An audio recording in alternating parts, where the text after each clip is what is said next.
Well, thank you so much. It's absolutely terrific to be here. Usually on the second day and the last day of a conference, when you're the morning speaker, when you see a group like this, you know one of two things. Either those people that couldn't sleep so well last night and woke up early, or the very passionate people about the topic, and I prefer to think that this is a very passionate crowd about energy efficiency. It's thrilling for me when I come to these events, and I get to go to a fair number of them in my life right now, when I, in some ways, get to share some things I've learned over almost 36 years now, hard to believe, but at the same time I'm a student. I get to sit in the audience, and every single time I come away inspired with new learnings. And I think one thing that I see here, and to the Supreme Council, is so fantastic. For 36 years I have been working toward efficiency in buildings, and most energy conferences, a voice from above,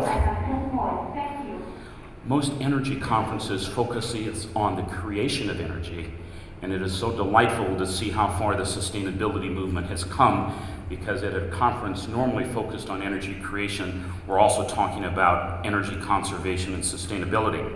I want to introduce you to a friend of mine, and this will seem a little crazy till the end of my talk. This is a little paper doll that my granddaughter sent me. My granddaughter's name is Isabella, and the paper doll is named Flat Bella, obviously flat. She sent me a letter, and the letter said, "Dear Bob."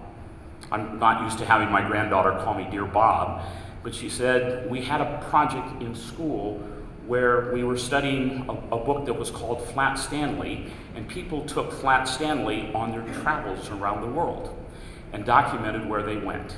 And so this past week I was in Brussels, and now I'm here in Dubai, and I'm documenting my travels for my granddaughter Bella with Flat Bella, and taking pictures of your wonderful city and your architecture, and I did in Brussels, and I'll be sending it to her next week."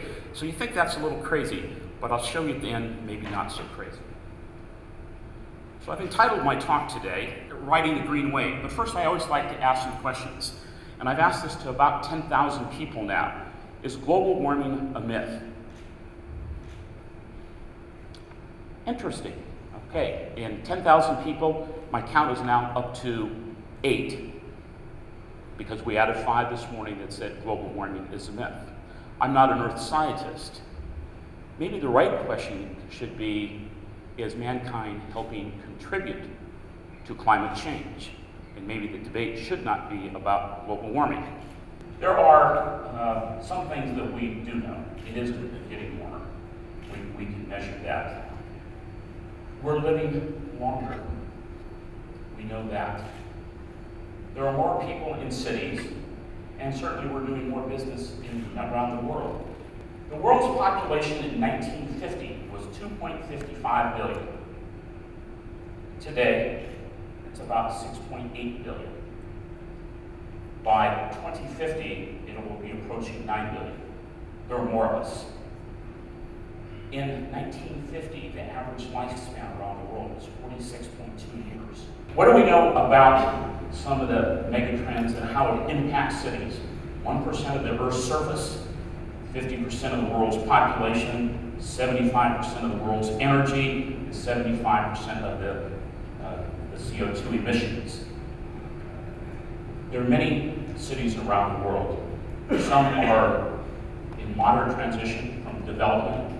There are many mega cities that I go to that are growing uncontrollably, and there are many that have literally planned future cities. Dubai, Nazareth, things like that are certainly shining examples for the rest of the world. But unfortunately, the fact of the matter is, the building stock around the world only grows 1 to 1.5% a year.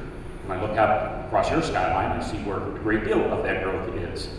But what does that mean? That means that existing building stock, all those buildings that have been built for the last century, are opportunities to improve its efficiency and sustainability. There are a lot of global best practices, and I actually like the term best practices of the moment, because we know tomorrow, as I speak today, tomorrow, next month, new best practices will be evolving that we can adopt. So I want to just touch a couple. One of the ones is the Green Building Rating Scheme that was actually developed by the U.S. Green Building Council. It's a It's basically a non-government organization, U.S., no affiliation to the American government, that has established some criteria around leadership, energy, and environmental design. And it's fundamentally been adopted and regionalized around the world, including here in Dubai. And it is a way of putting in place some very high standards around sustainability and green buildings.